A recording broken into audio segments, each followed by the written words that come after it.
আসসালামু আলাইকুম প্রিয় বন্ধুগণ। আচ্ছা। আমি চলে আসছি এখানে একদম মরুভূমির মধ্যে।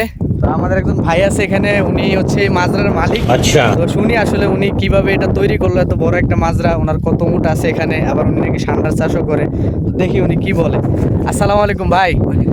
আপনার এই মাজরার মধ্যে কত উট আছে? 5,000। 5,000 উট আছে। কতদিনে এটা সম্পূর্ণ করছেন? কতদিনে? এটা হয়েছে 2 বছর চলে। 2 বছর লাগছে। আচ্ছা, কতজন লোক কাজ করে আপনার এই মাজরার মধ্যে? 12-13 জন। আচ্ছা আচ্ছা আচ্ছা। সান্ডা সান্ডা কত সান্ডা আছে? ঠান্ডা আছে 2-3 হাজার আছে, নতুন ছোট ছোট বাচ্চা এখন। আচ্ছা, আপনার আচ্ছা। এগুলো মাটির নিচে থাকে। আচ্ছা, দেখছেন আপনারা 5,000 উটের মালিক ভাই, সান্ডা চাষ করে। ওনার মনের মধ্যে কোনো অহংকার নাই, ঠিক আছে? খুবই ভালো মানুষ। এখানে আইসা আমার পরিচয় হলো ওনার সাথে। সৌদি আরবে ভাই কাজ কামের সমস্যা তো জানেনই। আচ্ছা আচ্ছা, ঠিক আছে। শুনছেন তো আপনার তার মুখে, উনি মানে অনেক আসলে ওনারই এগুলো সবকিছু। يا بلال هذا جمال منا روح انت ايش شغل يلا شغل شغل شغل شغل কি হবে এতে কি? এতে আমার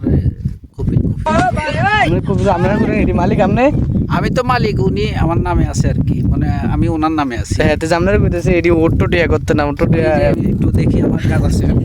আপনি না মাত্র মাত্র না বললেন যে এটি আপনি সব ওট এটি? আমার তো আমি দেখতে করতে চলে যেতেছি। তো আপনি ওটো তো লোকে কাম করবে, আপনার এই করতে সামনে দূরে আছে লোক, বেশি দূরে দূরে সেটা গেছে। এটা কোনো কথা হলো? এটা আপনি কইলেন মাত্র আপনার 5,000, বুঝলাম না কিছু। কি মাত্র কইলো যে আরো ভাই। দর্শক আল্লাহ হাফেজ, জায়গা বুঝতেছি না কি হয়েছে।